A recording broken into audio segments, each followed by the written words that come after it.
Bom dia, meus queridos, que a graça e a paz do Senhor Jesus permaneça sobre a vida de vocês. Nós vamos dar seguimento à nossa série de meditações em Jonas 3.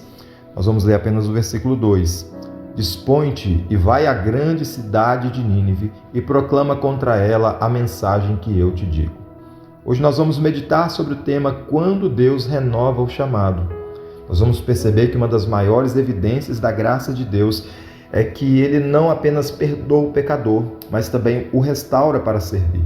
Depois de falar novamente com Jonas, o Senhor repete praticamente a mesma ordem que havia dado lá no início do livro, quando Ele disse: dispõe-te e vai à grande cidade de Nínive.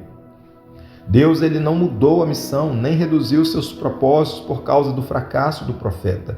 O que mudou, na verdade, foi o coração de Jonas. A disciplina foi capaz de produzir arrependimento, e agora Deus o chama outra vez para cumprir a tarefa que sempre esteve em seus planos. Nós vamos perceber aqui, em primeiro lugar, a primeira lição desse texto é que Deus não abandona os seus propósitos. O Senhor continua governando a história, mesmo quando os seus servos são capazes de falhar. A desobediência de Jonas atrasou apenas a sua obediência, mas não anulou o plano de Deus para Nínive. Isso traz consolo ao nosso coração, porque nos mostra que a obra do Senhor não depende da perfeição humana. Deus permanece fiel aos seus propósitos e continua conduzindo todas as coisas segundo a sua vontade. Quando Ele chama alguém, seus planos não são improvisados, nem sujeitos às nossas limitações. A sua fidelidade permanece sempre firme, mesmo quando a nossa fidelidade é falha. Em segundo lugar, nós aprendemos também que o chamado permanece, mas o coração precisa ser transformado. Deus não entregou uma nova missão a Jonas. A ordem era a mesma. Entretanto, Jonas também já não era mais o mesmo homem. A experiência daquela disciplina, da oração e da misericórdia divina moldou completamente o seu caráter. Nós podemos pensar também que algumas vezes o nosso desejo é que Deus mude as circunstâncias, quando na verdade o seu propósito é mudar primeiro o nosso coração. Antes de transformar a nossa missão, Deus transforma quem nós somos.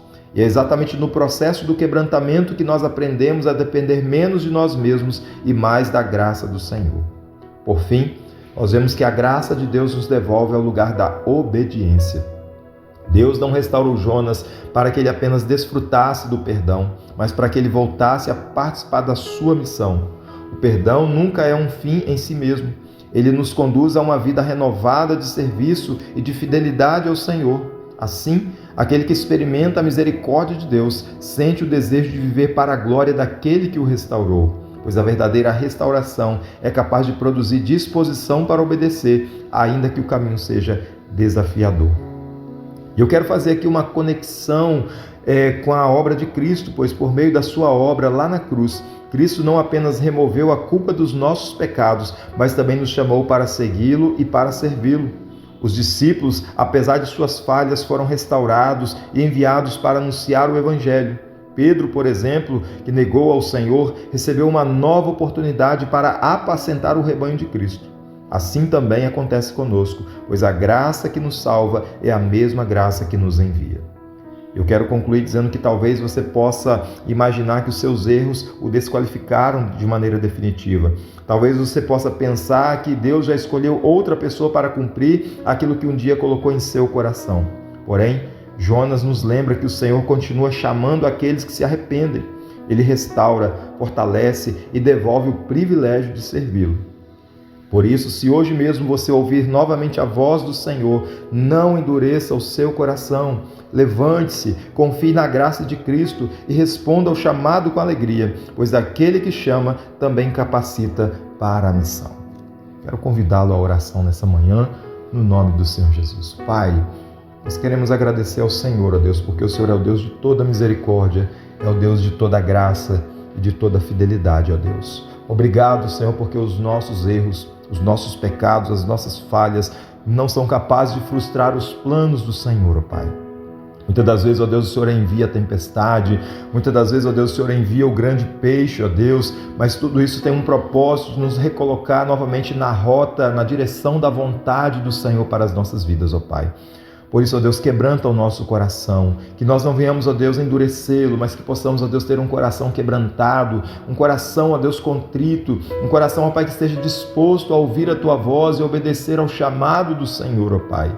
Deus querido, ajuda-nos, ó Pai, nesse processo, nessa caminhada, fortalecendo a nossa fé, ó Deus, fortalecendo o nosso coração diante do Senhor, ó Pai. Assim nós pedimos a Tua bênção, pedimos a Tua graça sobre as nossas vidas. Nos abençoe, ó Deus, pois nós precisamos de Ti. Assim nós oramos, agradecidos em nome de Jesus. Amém. Que o Senhor te abençoe, que Ele continue cuidando da tua vida e não se esqueça, abra o teu coração, não endureça o teu coração diante daquele que te salvou, diante daquele que renovou a sua graça sobre a sua vida. Que a paz do Senhor esteja presente sobre a tua vida hoje e sempre.